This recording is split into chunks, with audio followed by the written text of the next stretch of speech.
اب آئیے حدیثوں کا سلسلہ شروع ہوتا ہے حضرت عیسیٰ علیہ السلام کی حیات پر۔ قادیانی اس موضوع کو بڑا مارکۃ الآراء موضوع سمجھتے ہیں۔ مسلمانوں کا جب قادیانیوں سے ٹاکرا ہوتا ہے تو مسلمان کی کوشش ہوتی ہے کہ مرزا قادیانی کے حالات، اس کی عقل و دانش، اس کی عبارات اور بد زبانی، اس کی گالیاں اور بے ادبیاں، اس موضوع پر مسلمان کوشش کرتے ہیں کہ گفتگو کریں، اور حق ہے، ایسا ہی ہونا بھی چاہیے۔ قادیانیوں کی پوری کوشش ہوتی ہے کہ حیات مسیح پر گفتگو ہو، حالانکہ حیات مسیح کا مسئلہ قادیانیت سے ڈائریکٹلی کوئی تعلق نہیں رکھتا۔ حیات مسیح کا انکار تو پرویز بھی کرتا تھا، تو اس کے ساتھ تم گفتگو کرو گے تو کس موضوع پر کرو گے؟ وہ تو آلریڈی اس کا انکاری ہے، مستشرقین کرتے ہیں اس کا انکار۔ تو موضوع وہ ہونا چاہیے جو ہر میدان میں کام دے، وہ لے دے کے مرزا کا سیرت و کردار ہی موضوع بنتا ہے۔ اس وقت چونکہ حیات مسیح والی آیت ہمارے پیش نظر ہے، اس لیے صرف اس موضوع پر گفتگو ہونے لگی ہے۔ یہ میں نے بات جو کی ہے آپ کو الرٹ کرنے کے لیے کی ہے کہ ایک قادیانیوں کے ساتھ ہماری گفتگو کا ایک موضوع ہے جو ضمنی موضوع ہے۔ حضرت عبداللہ بن عباس رضی اللہ تعالیٰ عنہ یہی آیت پڑھ کے فرماتے ہیں، وَإِن مِّنْ أَهْلِ الْكِتَابِ إِلَّا لَيُؤْمِنَنَّ بِهِ قَبْلَ مَوْتِهِ، پوری آیت پڑھی اور ابن عباس نے فرمایا خروج عیسیٰ ابن مریم صلوات اللہ علیہ۔ اس آیت میں حضرت عیسیٰ علیہ السلام کے تشریف لانے کی بات ہو رہی ہے۔ مستدرک حاکم 3257، سند صحیح ہے، مستدرک حاکم 3257۔ ان ابی ہریرہ رضی اللہ تعالی عنہ قال قال رسول اللہ صلی اللہ علیہ وسلم والذی نفسی بیدہ لیوشکن ان ینزل فیکم ابن مریم حکما عدلا، اللہ کی قسم وہ وقت دور نہیں جب عیسیٰ بن مریم تم میں نازل ہوگا، حکومت کرے گا اور عدل کرے گا۔ مرزا قادیانی کہتا ہے جی میں مسیح ہوں، تو حدیث کیا کہہ رہی ہے؟ مسیح جب آئے گا تو حکومت کرے گا اور عدل کرے گا۔ مرزا نے کوئی حکومت نہیں کی، عدل تو پھر بات کی بات ہے۔ صلیب کو توڑے گا، حضرت عیسیٰ علیہ السلام تشریف لائیں گے تو صلیب کو توڑیں گے۔ صلیب کو توڑنے کا مطلب ہے کہ صلیب پرستی ختم ہو جائے گی، اور خنزیر کو قتل کرے گا۔ اس کا مطلب ہے کہ خنزیر خوری ختم ہو جائے گی۔ صلیب پرستی اور خنزیر خوری دونوں عیسائی کرتے ہیں، مطلب یہ ہے کہ عیسائی مذہب ختم ہو جائے گا مسیح علیہ السلام کے آنے پر۔ وَيَدَعُ الْجِزْيَةَ، اور جزیہ ختم کریں گے۔ کیوں؟ سارے ذمی مسلمان ہو جائیں گے، جزیہ ختم۔ وَيَفِيدُ الْمَالِ، اور دولت بہا دے گا، پیسہ ہی پیسہ ہوگا۔ حتیٰ لا يقبلہ احد، حتیٰ کہ کوئی بندہ دولت کو قبول نہیں کرے گا، حتیٰ کہ ایک سجدہ دنیا و ما فیہا سے بہتر سمجھا جائے گا۔ ثم یقول ابو ہریرہ، پھر ابو ہریرہ قرآن کی آیت پڑھتے ہیں، فَقْرَؤُوا إِن شِئْتُمْ، اگر چاہو تو یہ آیت پڑھ لو، وَإِن مِّنْ أَهْلِ الْكِتَابِ إِلَّا لَيُؤْمِنَنَّ بِهِ قَبْلَ مَوْتِهِ وَيَوْمَ الْقِيَامَةِ يَكُونُ عَلَيْهِمْ شَهِيدًا۔ بخاری 3448، مسلم اور بہت ساری دوسری کتابوں میں یہ حدیث موجود ہے۔ بخاری 3448 3448۔ آپ نے دیکھا ابن عباس بھی آیت پڑھتے ہیں، وضاحت کرتے ہیں، اور ابو ہریرہ بھی آیت پڑھتے ہیں تو حضور کا ساتھ فرمان سناتے۔ ایک اور حدیث میں ہے، حضرت ابو ہریرہ رضی اللہ تعالیٰ عنہ فرماتے ہیں کہ میں نے رسول اللہ صلی اللہ علیہ وسلم سے سنا، آپ نے فرمایا والذی نفسی بیدہ لیحلن ابن مریم بفجر روحا، حضرت عیسیٰ علیہ السلام حج یا عمرہ کے لیے لبیک کہتے ہوئے روحا کے راستے سے سفر کریں گے، او لیسنینہما، یا حج اور عمرے دونوں کا احرام باندھیں گے۔ یہ جی حج یا عمرہ کرنے کے لیے مسیح علیہ السلام حرم کا سفر کریں گے۔ حدیث مسلم میں ہے 1552 ایک بات اچھی طرح نوٹ کریں، حضرت عیسیٰ علیہ السلام جب آئیں گے تو حج یا عمرہ کریں گے یا دونوں کریں گے۔ آپ کو پتہ ہونا چاہیے کہ مرزا قادیانی نے ساری زندگی نہ حج کیا ہے نہ عمرہ کیا ہے۔ ایک عالم دین تھے، وہ اپنی تقریر کے دوران مرزا قادیانی کے خلاف ضرور بولتے تھے۔ مسجد کی کمیٹی والے بھی نا ان کے بارے میں یہ اپنے ہی بعض اوقات عجیب عجیب باتیں سوچ بیٹھتے ہیں۔ مسجد کی کمیٹی والوں نے آپس میں بیٹھ کے سوچا یار یہ ختم نبوت پر مولوی صاحب ضرور ہی بولتے ہیں۔ ٹھیک ہے، ختم نبوت کے ہم بھی قائل ہیں، لیکن کبھی کبھی ناغہ بھی ہونا چاہیے۔ انہوں نے مولوی صاحب سے کہا مولوی صاحب آج آپ اعتکاف پر تقریر کریں گے۔ دل میں سوچا اعتکاف پر تقریر کرے گا نا تو مرزے کے بارے میں کیا بولے گا۔ مولوی صاحب نے کہا بالکل ٹھیک۔ مولوی صاحب نے اعتکاف کے اوپر ٹکا کے تقریر کی۔ آخر پہ کہنے لگے ایک بات یاد رکھنا، مرزا قادیانی نے زندگی بھر اعتکاف نہیں کیا۔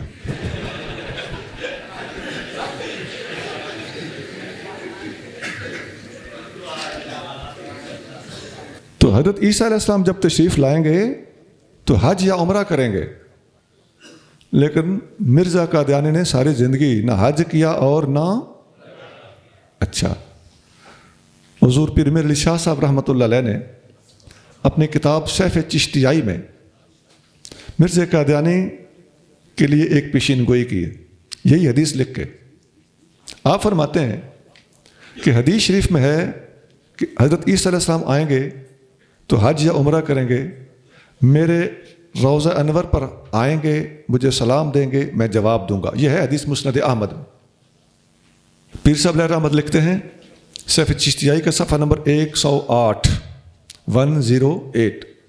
لکھتے ہیں ہم پیشین گوئی کرتے ہیں کہ مدینہ منورہ زادہ اللہ شرفن میں حاضر ہونا، سلام عرض کرنا اور جواب سلام سے مشرف ہونا، یہ نعمت مرزا کو کبھی نصیب نہیں ہوگی۔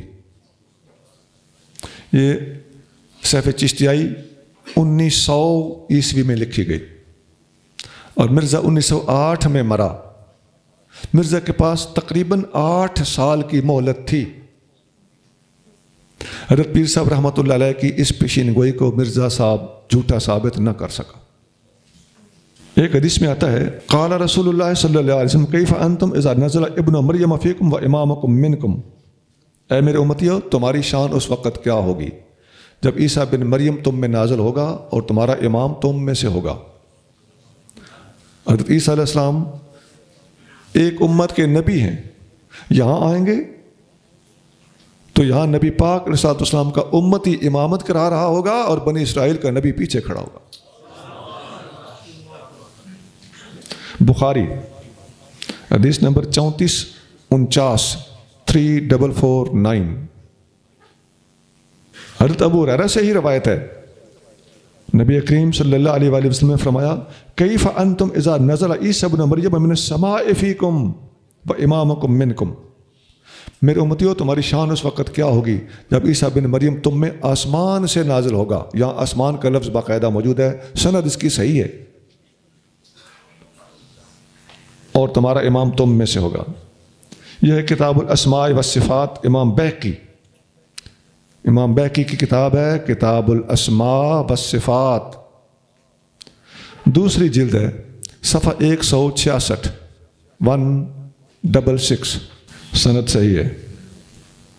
ایک اور حدیث میں آتا ہے انا اول الناس بعیسی ابن مریم، میں عیسیٰ بن مریم کا سب سے زیادہ قریبی ہوں۔ لأنہ، اس کی وجہ یہ ہے کہ لم یکن بینی و بینہ نبی، میرے اور ان کے درمیان کوئی نبی نہیں ہوا۔ وَإِنَّهُ نازل، وہ نازل ہونے والے ہیں۔ فَإِذَا رَأَيْتُمُوهُ فَاعْرِفُوهُ، جب انہیں دیکھو تو پہچان لینا۔ حضور حلیہ بتا رہے ہیں فَإِنَّهُ رَجُلٌ مَرْبُوعٌ إِلَى الْحُمْرَةِ وَالْبِيَاضِ، وہ ایسا مرد ہوگا جو سرخی اور سفیدی کے درمیان ملے جلے رنگ والا ہوگا، جسے گندمی رنگ کہتے۔ آگے ان کا پورا حلیہ دیا ہوا ہے، بال ایسے ہوں گے اور بالوں سے پانی ٹپک رہا ہوگا۔ کیوں؟ وہ جاتے وقت جس حال میں گئے تھے اسی حال میں اتریں گے۔ یہ حدیث کہاں ہے؟ مسند احمد 9632۔ حضرت ابو ہریرہ رضی اللہ تعالیٰ عنہ ایک اور جگہ روایت کرتے ہیں کہ نبی کریم صلی اللہ علیہ وآلہ وسلم نے فرمایا، وہ لمبی حدیث ہے، فرمایا فینزل عیسی ابن مریم، حضرت عیسیٰ علیہ السلام نازل ہوں گے، فامہم، مسلمانوں کو نماز پڑھائیں گے، فاذا رآہ عدو اللہ ذہب کما یذوب الملح فی الماء، جب عیسیٰ علیہ السلام کو اللہ کا دشمن دجال دیکھے گا تو جس طرح نمک پانی میں پگھلتا ہے، دجال مسیح علیہ السلام کو دیکھ کر پگھلنے لگے گا۔ اور حدیث میں آتا ہے کہ اگر حضرت عیسیٰ علیہ السلام اسے پگھلنے دیں تو وہ پگھل پگھل کے ہی ختم ہو جائے گا، لیکن بلاکن یقتلہ اللہ بیدی، اللہ تعالیٰ کو منظور ایسا ہے کہ حضرت عیسیٰ علیہ السلام کے ہاتھوں دجال کو اللہ پاک قتل کروائے گا۔ مسلم شریف 2897 2897۔ ایک حدیث پہلے انی متوفی کا و رافعہ کا آیت کے تحت سنائی تھی، وہ دوبارہ سن لیں۔ نبی کریم صلی اللہ علیہ وآلہ وسلم نے فرمایا، اے یہودیو، ان عیسیٰ لم یمت، حضرت عیسیٰ علیہ السلام فوت نہیں ہوئے، وَإِنَّهُ رَاجِعٌ إِلَيْكُمْ قَبْلَ يَوْمِ الْقِيَامَةِ، اور وہ قیامت کے دن سے پہلے پہلے تمہارے پاس واپس آنے والے ہیں۔ ابن جریر حدیث نمبر 5137 5137۔ ایک حدیث میں حضرت ابو ہریرہ رضی اللہ تعالیٰ عنہ روایت کرتے ہیں کہ رسول اللہ صلی اللہ علیہ وآلہ وسلم نے فرمایا، لَيَحْبِطَنَّ عِیسیٰ ابن مریم حکماً عدلاً، حضرت عیسیٰ بن مریم ضرور پر ضرور نازل ہوں گے، حکومت کریں گے، عدل کریں گے، وَإِمَامًا مُقْسِطًا، عدل کرنے والا امام بنیں گے، وَلَيَسْلُكَنَّ حَاجًّا، اور حج کے لیے سفر کریں گے، او معتمراً، یا عمرے کے لیے سفر کریں گے، او بنیتہما، یا دونوں کی نیت کریں گے، وَلَيَأْتِيَنَّ قبری، میری قبر انور پر حاضر ہوں گے، حتیٰ یسلم علیہ، حتیٰ کہ مجھے سلام کہیں گے، وَلَأَرُدَّنَّ عَلَيْهِ، میں سلام کا جواب دوں گا۔ ایک دلچسپ بات، یہ ساری حدیث سنا کے حضرت ابو ہریرہ رضی اللہ تعالیٰ عنہ فرماتے ہیں، اے بنی اخی، روایت جن کو حدیث سنا رہے تھے نا شاگردوں کو، ان کو کہنے لگے، اے میرے بھتیجو، ان رأیتموہ فقولوا ابو ہریرہ یقرئک السلام، اگر عیسیٰ علیہ السلام تم سے ملیں میرے بعد تو ان سے کہنا کہ ابو ہریرہ آپ کو سلام عرض کرتا تھا۔ سبحان اللہ۔ مستدرک حاکم 4214۔ حضور کے روضے پر جا کے سلام عرض کریں گے۔ مصر گلیل، القدس فلسطین، بابل اور فاران بھی مدنی، تیری خاطر بننا چاہیں دنیا کے سلطان بھی مدنی، حضرت عیسیٰ شرف زیارت حاصل کرنا چاہتے ہیں، آخر ایک دن ہو جائیں گے رب کے وہ مہمان بھی مدنی، تیرے پیچھے جبرائیل بھی منزل منزل جاتے ہیں، تو مکی قرآن بھی مکی، تو مدنی قرآن بھی مدنی۔ حضرت عیسیٰ شرف زیارت حاصل کرنا چاہتے ہیں، وہ کیسے؟ انجیل برنباس عیسائیوں کی کتاب ہے، فقیر کے پاس موجود ہے، اس میں لکھا ہے کہ حضرت عیسیٰ علیہ السلام فرماتے ہیں، انوردی دو آئی ایم ٹو انٹائی ہز ہوزن، میں محمد صلی اللہ علیہ وآلہ وسلم کے جوتے کا تسمہ کھولنے کے قابل بھی نہیں ہوں، I have received grace and mercy from God to see him، میں نے اللہ تعالیٰ سے اس بات کی بھیک مانگی ہے کہ مجھے اس کی زیارت نصیب کر۔ تو یہ عیسیٰ علیہ السلام کی دعا ہے کہ حضور کی زیارت کو آئیں گے۔ یہ وہ وجہ ہے کہ حضرت عیسیٰ شرف زیارت حاصل کرنا چاہتے ہیں، آخر ایک دن ہو جائیں گے رب کے وہ مہمان بھی مدنی۔ ان عبداللہ بن سلام رضی اللہ عنہ قال مکتوب فی التوراۃ صفۃ محمد صلی اللہ علیہ وسلم، سابق یہودی بہت بڑے عالم تھے، مسلمان ہوئے، نبی پاک صلی اللہ علیہ وسلم کے صحابی ہونے کا شرف حاصل کیا۔ فرماتے ہیں تورات میں نبی کریم صلی اللہ علیہ وسلم کی صفت لکھی ہوئی ہے، وَعِیسیٰ ابن مریم یدفن مَعَہُ، اور یہ بھی لکھا ہوا ہے کہ حضرت عیسیٰ بن مریم نبی پاک علیہ السلام کے ساتھ دفن ہوں گے. یہ ترمذی میں حدیث ہے. ابھی بھی آپ جانتے ہیں کہ ایک قبر کی جگہ روضہ انور کے اندر خالی. وقال ابو مودود نے کہا وقد بقی فی البیت موضع قبر، روضہ پاک کے اندر ایک قبر کی جگہ اب بھی ہے. یہ ساری بات ترمذی میں لکھی ہوئی ہے. قبر انور کے اندر جگہ کا خالی ہونا بھی ترمذی میں لکھا ہوا ہے. حدیث نمبر 3617 3617. جس دجال کو حضرت عیسیٰ علیہ السلام قتل کریں گے، مرزا قادیانی دجال کے بارے میں بھی عجیب توجیحات کرتا ہے کہ دجال شجال کوئی نہیں ہونا، وہ تو عیسائیوں کا مذہب ہے، عیسائیوں کی حکومت ہے، اس قسم کی چیزوں کو دجال کہتا ہے وہ. حالانکہ عیسائیوں کی حکومت کے ماتحت ان کے شیلٹر میں باقاعدہ ان کے حق میں کتابیں لکھتا رہا. ستارہ قیصریہ پوری کی پوری کتاب عیسائی حکومت کی شان میں ہے. ملکہ وکٹوریہ کی شان میں پوری کتاب ہے. مرزا کی ایک کتاب ہے تریاق القلوب، اس میں ایک خط لکھتا ہے حکومت کے نام، بارگاہ عالیہ حکومت انگریزیہ کی خدمت میں. یہ ہیڈنگ ہے خط کی. تو جن کی بارگاہیں مانتا ہے اور جن کی خدمت میں خط لکھتا ہے اور رحم کی بھیکیں مانگتا ہے، تو وہ اس کا مطلب وہ اگر دجال ہیں پھر تو تم نے دجال سے پناہ لی ہے، دجال کی پناہ میں آئے ہو، دجال سے پناہ مانگ رہے ہو. بہرحال دجال ایک شخصیت ہے، یہ بات یاد رکھیں. دجال کسی مذہب کا نام نہیں، دجال کسی قوم کا نام نہیں، دجال کسی گروپ کا نام نہیں. اسے کہتے ہیں دجال شخصی. نافع کہتے ہیں کہ عبداللہ بن عمر رضی اللہ تعالیٰ عنہ نے فرمایا کہ نبی کریم صلی اللہ علیہ وآلہ وسلم نے ایک دن تمام لوگوں کے درمیان دجال کا ذکر کیا اور آپ نے فرمایا اللہ تعالیٰ بھینگا نہیں ہے، اور دجال چکے خدائی کا دعویٰ کرے گا، تو اس لیے آقا نے یہ بات ارشاد فرمائی کہ اللہ تعالیٰ کانا نہیں ہے.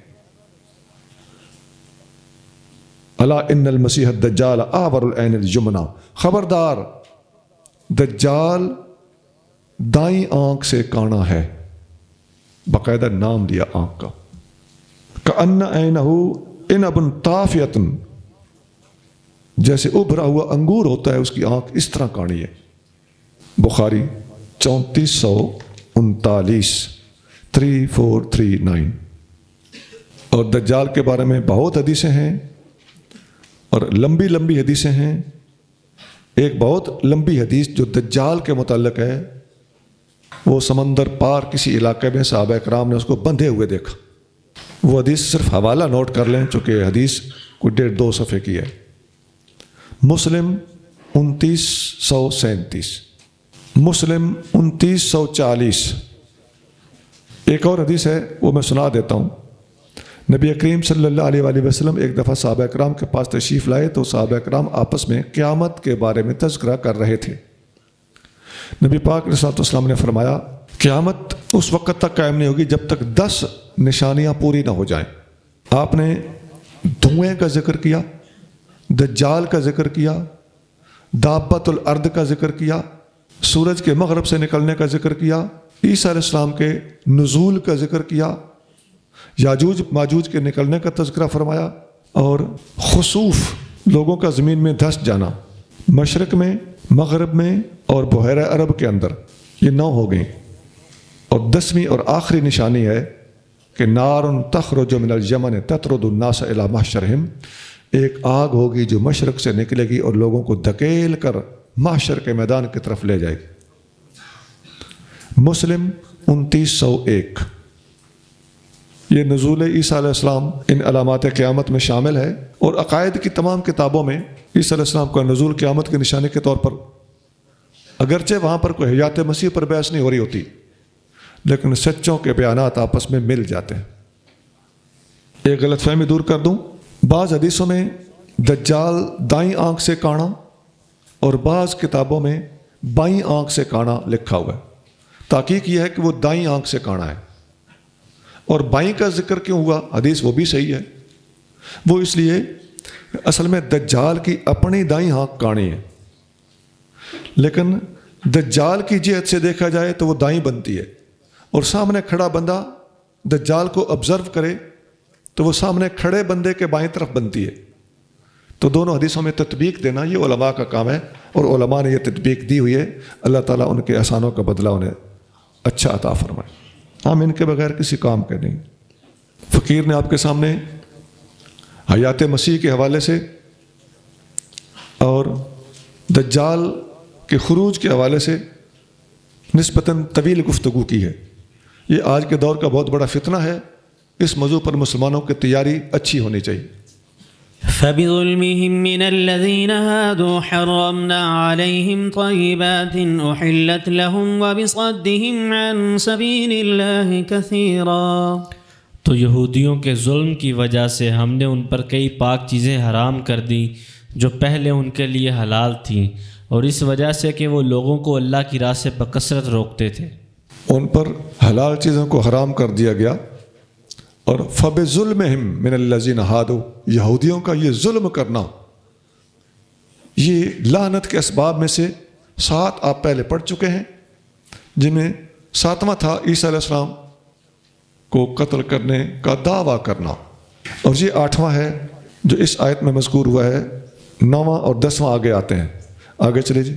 وأخذهم الربا وقد نهوا عنه وأكلهم أموال الناس بالباطل وأعتدنا للكافرين منهم عذابا أليما۔ اور ان کے سود لینے کی وجہ سے حالانکہ وہ اس سے روکے گئے تھے، اور اس بنا پر کہ وہ لوگوں کے مال ناحق کھاتے تھے، اور ان میں سے کافروں کے لیے ہم نے دردناک عذاب تیار کیا ہے۔ 9ویں وجہ تھی سود کھانا۔ وَأَكْلِهِمْ أَمْوَالَ النَّاسِ بِالْبَاطِلِ، لوگوں کا مال باطل اور ناجائز طریقے سے کھانے کی وجہ سے ان پر لعنت ہوئی تھی۔ یہ لعنت کے جتنے اسباب ہیں سارے کے سارے ایک دوسرے پر معطوف ہیں، اور پیچھے سے آپ دیکھتے چلے آئیں تو سارے کے سارے مجرور ہیں، سب کے نیچے زیر لگی ہوئی۔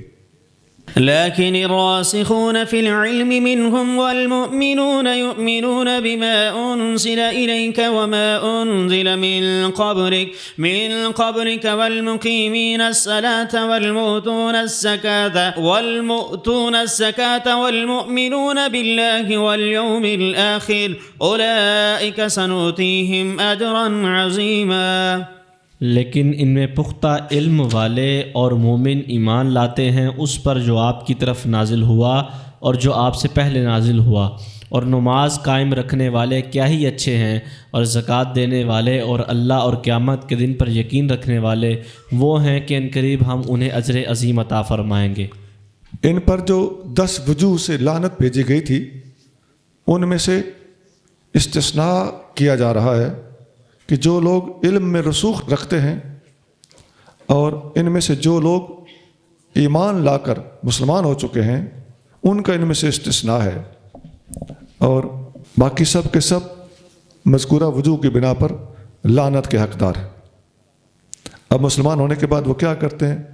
یؤمنون بما انزل الیک، اے محبوب آپ پر نازل ہونے والی چیز پر ایمان لے آئے ہیں، وما انزل من قبلک، جو آپ سے پہلے نازل ہوا اس پر بھی ایمان لے آئے، والمقیمین الصلاۃ، اور نماز قائم کرنے والے، والمؤتون الزکاۃ، زکوٰۃ دینے والے، والمؤمنون باللہ والیوم الآخر، اللہ اور آخرت پر ایمان رکھنے والے، اولئک سنؤتیہم اجرا عظیما، یہ لوگ وہ ہیں جن کو جلد ہی ہم بہت بڑا اجر عطا فرمائیں گے۔ یہ باتیں سورۃ بقرہ کے آغاز سے شروع ہو جاتی ہیں اور متعدد مقامات پر قرآن کے اندر مذکور ہیں۔ إنا أوحينا إليك كما أوحينا إلى نوح والنبيين من بعده وأوحينا إلى إبراهيم وإسماعيل وإسحاق ويعقوب والأسباط وعيسى وأيوب ويونس وهارون وسليمان وآتينا داود زبورا۔ اے محبوب، بے شک ہم نے آپ کی طرف وحی کی جیسے ہم نے نوح اور ان کے بعد دوسرے نبیوں کی طرف وحی فرمائی، اور ہم نے وحی فرمائی ابراہیم اور اسماعیل اور اسحاق اور یعقوب اور ان کے بیٹوں کی طرف، اور عیسیٰ اور ایوب اور یونس اور ہارون اور سلیمان کی طرف، اور ہم نے داؤد کو زبور دی۔ اس آیت میں بہت سے انبیاء علیہ السلام کا اکٹھا ذکر خیر موجود ہے۔ یہ قرآن کی واحد آیت ہے جس میں سب سے زیادہ نبیوں کا ذکر ہے۔ اے محبوب، ہم نے وحی کی آپ کی طرف، نوح کی طرف، ان کے بعد والے نبیوں کی طرف۔ وہ کون کون سے؟ ابراہیم، اسماعیل، اسحاق، یعقوب، ان کے بیٹے عیسیٰ، ایوب، یونس، ہارون، سلیمان اور حضرت داؤد علیہ السلام۔ ان میں نے ابراہیم علیہ السلام سے گرنا شروع کیا۔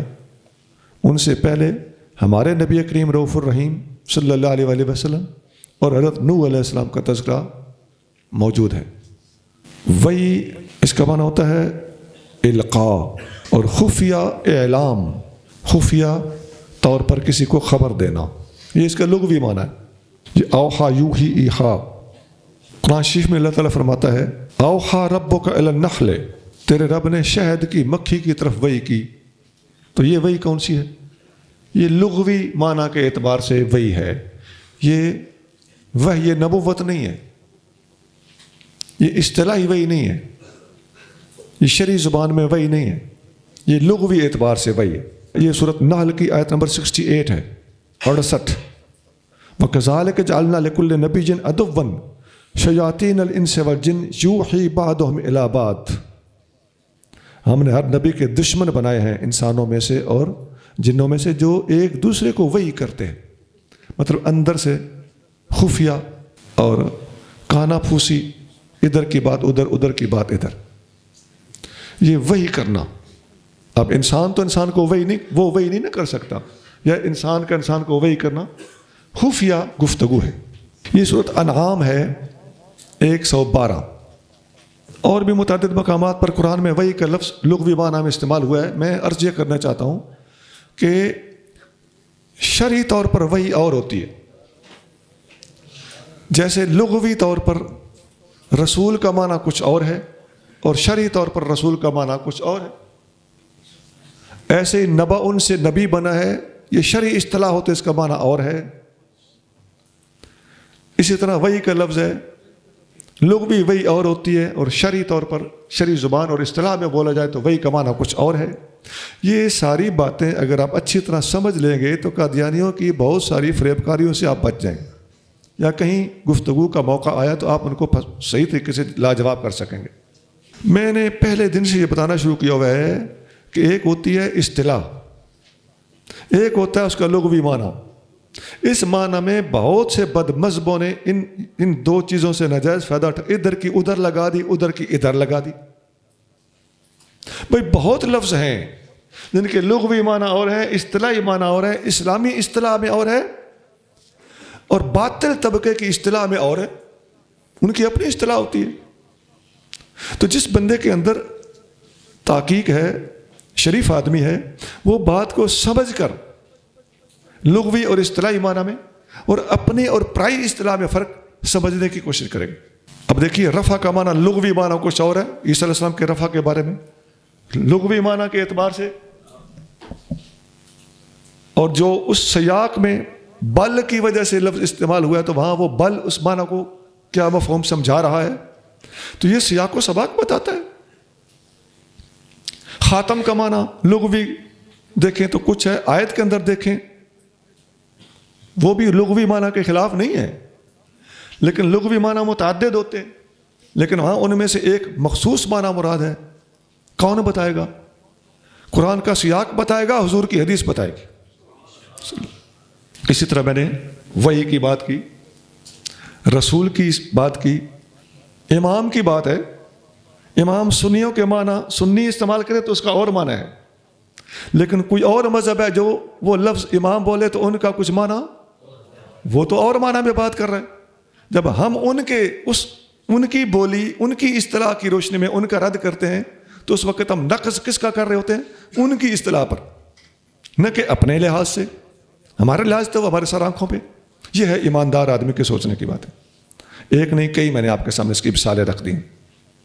حدیث میں آتا ہے کہ جتنے یہ انبیاء علیہ السلام کے تذکرے ہوئے ہیں یا ذکر ہوئے ہیں، بعض حدیثوں میں نبی کریم صلی اللہ علیہ وسلم نے بعض انبیاء علیہ السلام کے نام لے کر ارشاد فرمایا۔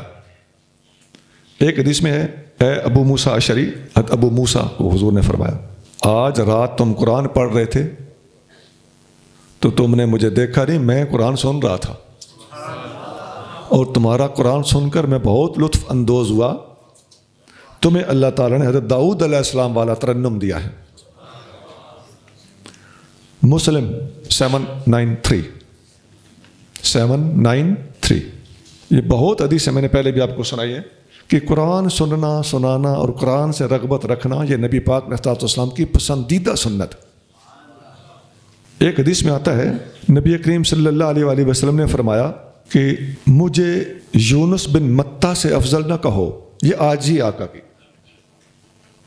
اس میں سبق یہ ہے کہ اپنے سے پہلے جتنے بھی اللہ کے پیارے گزر چکے ہوں تو جب نام لے کر بات کرنی ہو، اجمالی بات اور ہے لیکن نام لے کے بات کرنا، نبی پاک صلی اللہ علیہ وسلم نے جو ہمیں ادب سکھایا وہ یہ ہے کہ اپنے سے پہلے بزرگوں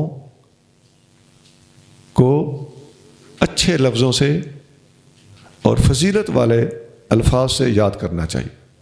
اگرچہ افضل نبی پاک علیہ السلام ہیں، صریح دلائل اس پر ہمارے پاس موجود ہیں۔ یہ حضرت یونس والی حدیث بخاری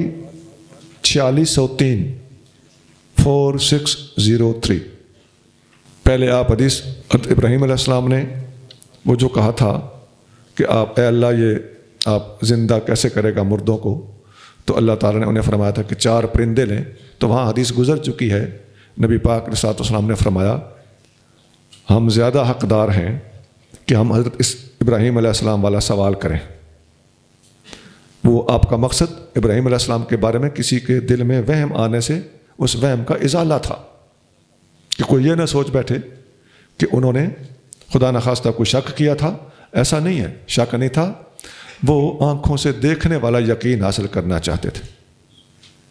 وَرُسُلًا قَدْ قَصَصْنَاهُمْ عَلَيْكَ مِن قَبْلُ وَرُسُلًا لَمْ نَقْصُصْهُمْ عَلَيْكَ وَكَلَّمَ اللَّهُ مُوسَىٰ تَكْلِيمًا، اور ہم نے بھیجے ایسے رسول جن کا قصہ ہم نے اس سے پہلے آپ پر بیان فرمایا، اور ایسے رسول بھی جن کا قصہ ہم نے ابھی تک آپ پر بیان نہیں فرمایا، اور اللہ نے موسیٰ سے بلا واسطہ بکثرت کلام فرمایا۔ پہلے والی جو آیت ہے اسی کا تسلسل ہے کہ ان کے تو ہم نے نام لیے اور ان کے میں سے بعض کے واقعات ہم نے قرآن کے اندر بیان بھی کیے ہیں، کچھ ایسے ہیں جن کا ہم نے تذکرہ نہیں کیا کیونکہ انبیاء علیہ السلام کی تعداد تقریباً 1,24,000 ہے اور قرآن شریف کے اندر 20-21 انبیاء علیہ السلام کے تذکرے موجود ہیں، اور ان کے حالات زندگی جو ہمیں دستیاب ہوئے ہیں وہ ہم نے اس تفسیر کے اندر جہاں جہاں ان کا تذکرہ چھڑا ہے ہم نے قرآن کی آیتیں اور بہت سی حدیثیں صحیح سند کے ساتھ جو وارد ہوئی ہیں تمام انبیاء کے حالات زندگی کے تحت اکٹھی کر دی۔ سبحان ربک رب العزت عما یصفون وسلام علی المرسلین والحمد للہ رب العالمین۔